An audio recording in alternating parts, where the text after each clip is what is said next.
God's timing is better.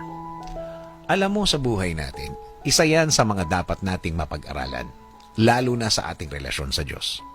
Kung nagtitiwala tayo sa Kanya, dapat diretso ito. Full trust, ika nga. Buong buo at walang bawas.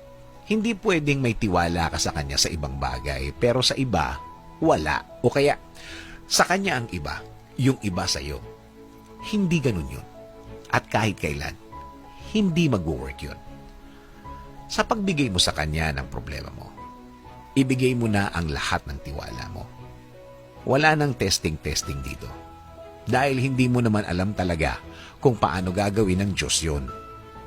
Believe me, hindi mo maiintindihan. That is God's way. It's not your way. Plano niya, hindi plano mo. Timing niya, hindi timing mo.